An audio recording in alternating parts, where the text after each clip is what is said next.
Senator, are you suggesting that heroin and prostitution are an exercise of liberty?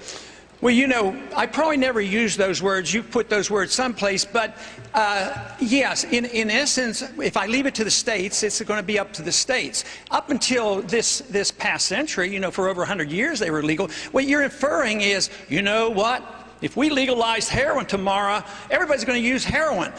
How many people here would use heroin if it was legal? I bet nobody would put to hand, oh, yeah, I need the government to take care of me. I don't want to use heroin, so I need these laws.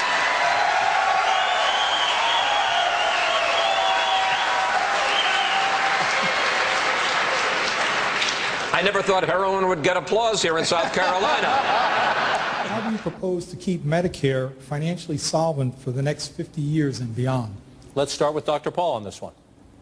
Well, under today's conditions, it's not solvent and won't be solvent. You know, if you're an average couple and you paid your entire amount into Medicare, you would have put $140,000 into it.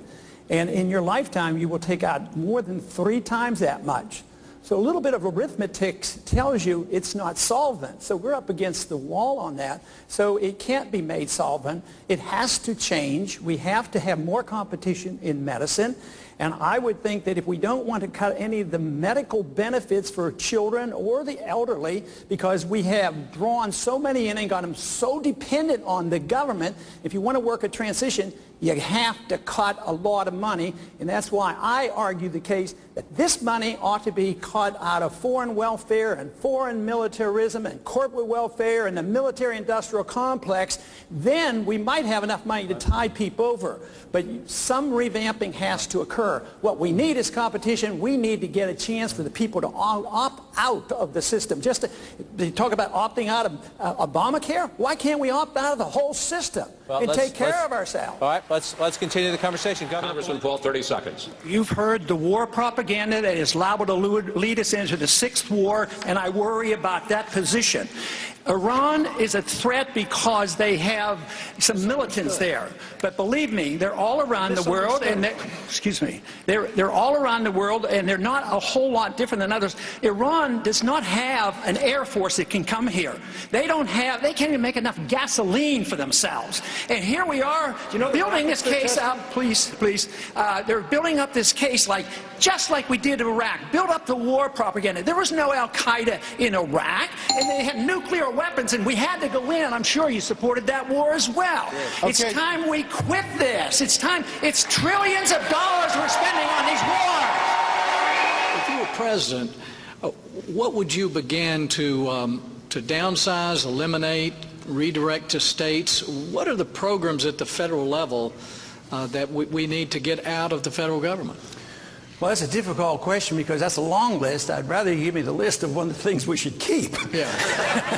That would be a short list. Well, let's flip it around then. What should the federal government be doing? Keep? Well, we should have a system of sound money and property rights and contracts. We should have a judicial system. We should have a government and a defense of this country. That was not meant to be for the states, but not a heck of a lot else. We weren't supposed to have 100,000 federal bureaucrats who carry guns. People are supposed to carry the guns, not the bureaucrats. So, no, I think everything should be up for grabs, and it should be grossly reduced. And both parties have added departments endlessly for the last 5, 6, 7 decades. And that's why freedom is not the issue anymore. It's tyranny, it's big government, and we're trying to struggle to hang on to this. But I think we're in a desperate state of affairs because it's slipping by, and with the economy in shambles like we have today, I think we're in much bigger trouble than a lot of people realize.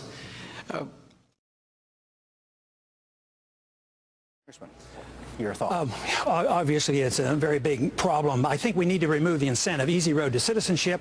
Nobody has mentioned the fact that they qualify for benefits as well, the welfare benefits. We shouldn't have to give them. The state of Texas shouldn't be forced to provide free health care and free education. But there is a mess down there. It's a big mess, and it's the drug war that's going on there. And our drug laws are driving this. So now we're killing thousands and thousands of people. That makes it much more complicated. But the people who want big fences and guns, sure, we could secure the borders. A barbed wire fence with machine guns, that would do the trick. I don't believe that's what America is all about. I just really don't. We can enforce our law. If we had a healthy economy, this wouldn't be such a bad deal. People are worrying about jobs.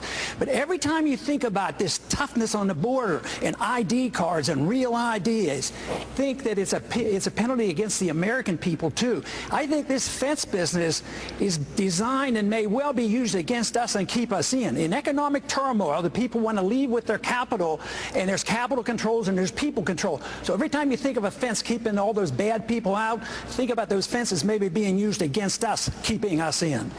To my colleague, Jose Diaz-Balart, thank you. What I'm asking for is how are you going to turn this country around?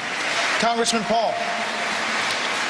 Government destroys jobs, the market creates jobs. So the government isn't going to be expected to create the jobs. They have to change the environment. But you can't do that unless you understand where the depression, recessions come from. And you can't understand that unless you know where the bubbles come from. I've been arguing this case for 20 years and warning about bubbles and housing bubbles and NASDAQ bubbles, and a lot of other economists have been doing the same thing. And until we understand that, you can't solve the problem. You have to deal with the Federal Reserve System. You have to deal with free markets, and you have to deal with the tax program and the regulatory system. Then you can get your jobs, because the people will create the jobs, not the government. Congressman Paul, you've just proposed eliminating the Departments of Commerce, Education, Energy, Interior, Housing, and Urban Development. You say it'll save $1 trillion in 1 year. You're proposing a 15% cut to the Defense Department. Can you guarantee national security will not be hurt by that? I think it would be enhanced. I don't want to cut any defense. And you have to get it straight. There's a lot of money spent in the military budget that doesn't do any good for our defense. How does it help us to keep troops in Korea all these years? We're broke. We have to borrow this money. Why are we in Japan? Why do we subsidize Germany? And they subsidize their socialized system over there because we pay for it. We're broke. And this whole thing that this can't be on the table, I'll tell you what, this debt bubble is the thing you better really worry about, because it's imploding on us right now. It's worldwide. We are no more removed from this than the man on the moon. It's going to get much worse. And to cut military spending is a wise thing to do. We would be safer if we weren't in so many places. We have an empire. We can't afford it. The empires always bring great nations down. We spread ourselves too thinly around the world. This is what's happened throughout history, and we're doing it to ourselves. The most recent empire to fail was an empire that went into, of all places, Afghanistan. They went broke. So where are we in Afghanistan? I say it's time to come home. Time. My name is Paul Wolfowitz. I'm a visiting scholar at the American Enterprise Institute, and my question is about development assistance. Under George W. Bush, who was a conservative Republican, the United States spent billions of dollars to fight AIDS and malaria in Africa and elsewhere, and set up the Millennium Challenge Corporation to encourage governments of poor countries to pursue policies that promote economic growth and job creation. Do you believe those are still wise expenditures, or do you think that we can no longer afford them? Ron Paul. I think the aid is all worthless. It doesn't do any good for most of the people. You take money from poor people in this country and you end up giving it to rich people in poor countries. And they're used as weapons of war, so you accomplish nothing. We should export maybe some principles about free markets and sound money, and maybe they could produce some of their own wealth. But this whole idea of talking about the endless wars and the endless foreign aid, it seems like nobody cares about the budget. I mean, we're in big trouble, and nobody wants to cut anything. So if you're going to keep sending foreign aid overseas and these endless wars that you don't have to declare, and go into Libya without even consulting with the Congress, the biggest threat to our national security is our financial condition. And this is just aggravating it. Governor Romney. Congressman Paul, what they're doing is cutting $1 trillion out of the defense budget. They're cutting $1 trillion out of the defense budget, which just happens to equal the $1 trillion they're putting into Obamacare. And so what you have is a president that has a priority of spending us into bankruptcy, but he's not just spending us into bankruptcy, he's spending the money foolishly. We need to protect America and protect our troops and our military and stop the idea of Obamacare. Right. That's the best way to save money, not the military. Right. But hold on one second, because Ron Paul wants to respond to that point. Well, they're not cutting anything out of anything. All this talk is just talk. Believe me. They're nibbling away at baseline budgeting. It's automatic increases. There's nothing cut against the military, and the people on the Hill are nearly hysterical because the budget isn't going up as rapidly as they wanted to. It's a road to disaster. We better wake up. If I can ask you, Congressman Paul, anything government should do on these fronts? On medical? Or on these fronts, specifically of healthy behavior at very young ages, where it's no, essentially not. But they have to be a referee if people are doing things that hurt other people. Yes, but if you embark on instituting a society where government protects you from yourself, you're in big trouble, and that's what they're doing.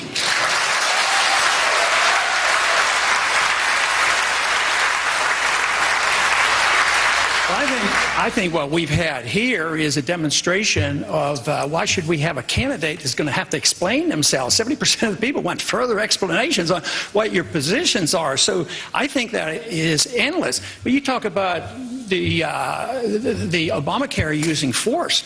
But that's all government is force. I mean, do you have a choice about paying Medicare taxes? So there's not a whole lot of difference. You're forced to buy insurance. That's one step further. But you have to stop with force. Once government uses force to mold behavior or mold the economy, they've overstepped the bounds and they violated the whole concept of our revolution and our Constitution. What is the great vision that is realistic, given the financial situation, a realistic, great vision for America? Well, it's to restore America to our freedoms, restore America to our principles, and that is individual liberty and our Constitution and sound money. And in doing that, you have to understand economics. You can't solve any of this economic crisis unless you know where the business cycle comes from and why you have bubbles and why they break. You have to understand that we've had a financial bubble that's been going on for 40 years. It's collapsing. Nobody quite recognizes it, but we're in the midst of a real big correction. And the only way you can get back to growth is you have to liquidate the debt. But instead of liquidating debt, what we have done is the people who build up the debt on Wall Street and the banks, we've had the American taxpayer bail them out. We bought it through the Federal Reserve and through the Treasury, dumped it on the American people. The middle class is now shrinking, and we don't have jobs. But if you're an individual or a businessman, if you're consuming everything you're earning just to finance your debt, you can't have growth. So we have to liquidate debt. This is the reason I call for cutting spending. The only one that's calling for real cuts. You have to have real cuts. That's what the Republican Party used to stand for. But you can't liquidate debt. You can't keep bailing out the debt. That's what Japan has done for 20 years, and they're still in their doldrums. We did it in the Depression. We're into this now for 5 years, and it has to end. It's only going to end until after we understand the business cycle. What is the highest federal income tax any American should have to pay? We're looking for a number. 20% flat tax. Simple. Keep it simple. Senator Santorum. Well, my plan has two rates, 10 and 28%, which is the highest rate under Ronald Reagan when he cut taxes. Governor Romney. I'd like to get it down to 25%, but right now it's at 35%, so people better pay what's legally required. But ultimately, let's get it down as low as we possibly can. If it's 20, if it's 25, but paying more than 25%, I think is taking too much out of our pockets. So the highest you had was 35. Well, that's what the law is right now. But 25 is where I'd like to see us go. Speaker Gingrich. I'd like to see it be a flat tax at 15%, and I'd like to see us reduce government to meet the revenue, not raise revenue to meet the government. Congressman Paul. Well, we should have the lowest tax that we've ever had, and up until 1913 it was 0%. What's so bad about that? Now, I would like to follow up on that because I think the question on taxes is generally misleading. Because anytime you spend money, it's a tax. You might tax, you might borrow, you might inflate. The vicious tax is attacking the American people, the retired people today, is the inflation tax. The devaluation of the currency, the standard of living is going down, and you need to address that. And that's why I want to make the inflation tax zero as well. So your answer is zero? Zero.